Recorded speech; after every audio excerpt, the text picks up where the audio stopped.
Found this little primitive campsite on a lake with the mountains. This is night 5 now.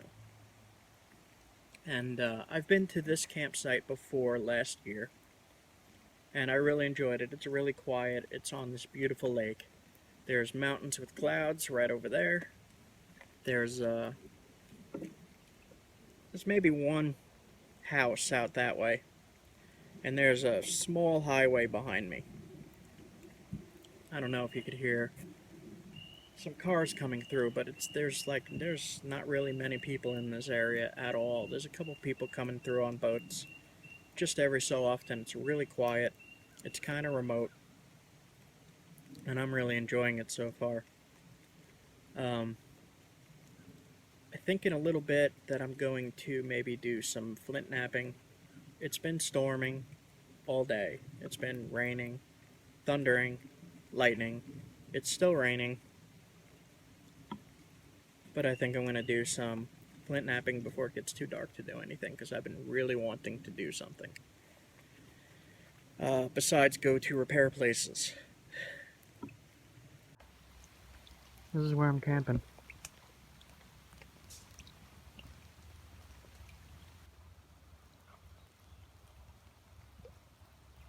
There's some storming going on right now.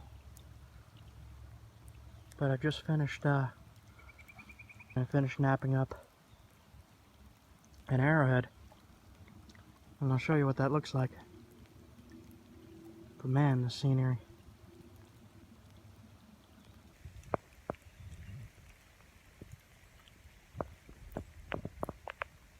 I have this arrow shaft carved out. Now what I'm going to do,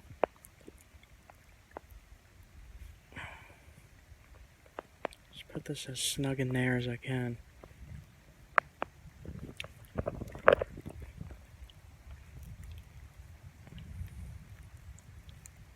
Make sure it's straight.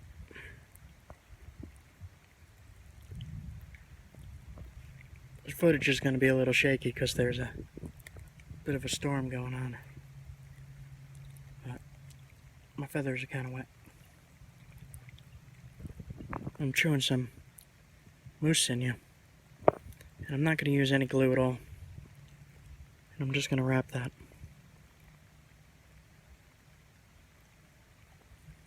I'll show you what it looks like when I'm done with it, because I'm recording this with my hand. Now usually I'll do these a little deeper and a little thinner of a point, but this one's a replication. This would have actually been a spear point. But it'll fly, and then it'll kill an animal.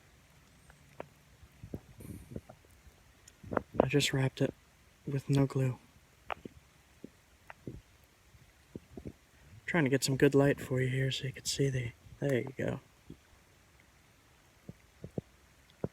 Now these here, I took very big flakes off to thin it.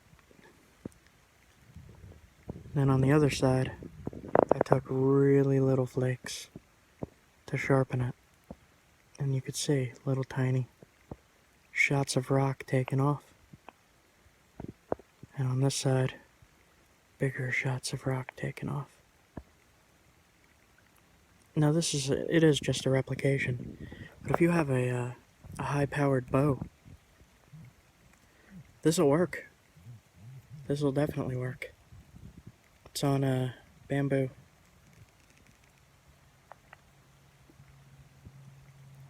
And like I said, it's a little wet. It's not going to dry for a while. Man, if you ever get bored during a thunderstorm on a mountain, on a lake, do some flint napping. Make an arrow and go on. I did find some nodules of flint. I believe it's a type of rhyolite in North Carolina here. I did some research and I found that there was flint in the creeks in Owari Forest.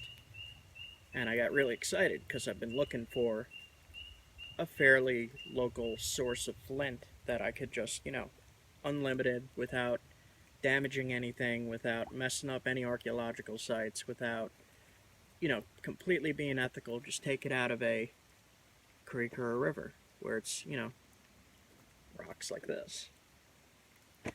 So I get down there and I found one, and I busted it open, and it's junk. It's some of the toughest stuff I've ever worked, and I work some pretty tough stuff. This is a New York CHERT. This stuff is considered very tough, and I've been working this for a long time. Now, this stuff in Wari is it's very coarse. It's very, you can make cutting tools with it, but you can't do.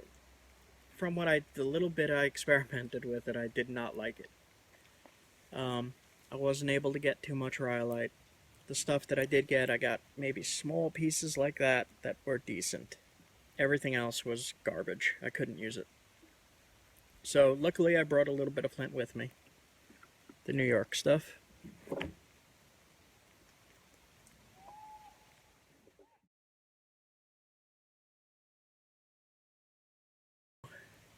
One of the things about Pisgah was I did a road trip last year very similar to this, without the hunting. I was just looking for CHERT, stone tool, stuff to be able to craft stone tools.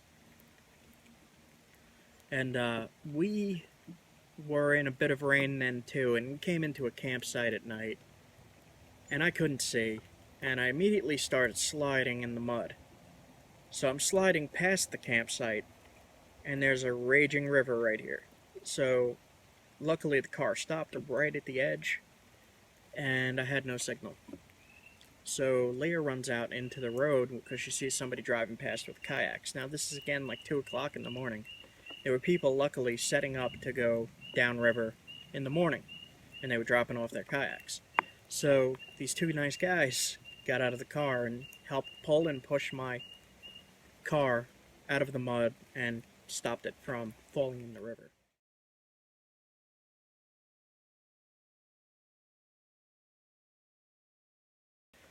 So after that, and just remembering that and thinking about these roads in Pisgah Forest and hearing these storms coming in, and I talked to a ranger who said there's, flash floods and some spots are dangerous.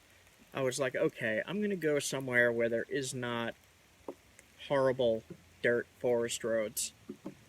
Came to a lake here on a mountain near the Tennessee border, because my original plan was to go to Tennessee with flint that I found myself, nap out some arrowheads, put together some arrows, and go and hunt. Now, in Tennessee, they have, I believe it's year-round feral swine, groundhogs, and they have an early spring squirrel season. So I'm gonna hit the early spring squirrel season. See if I could get a squirrel with a flint-tipped bamboo arrow with turkey fletchings. And it's something I've been wanting to do for a long time. And I'm finally well enough to be out here. And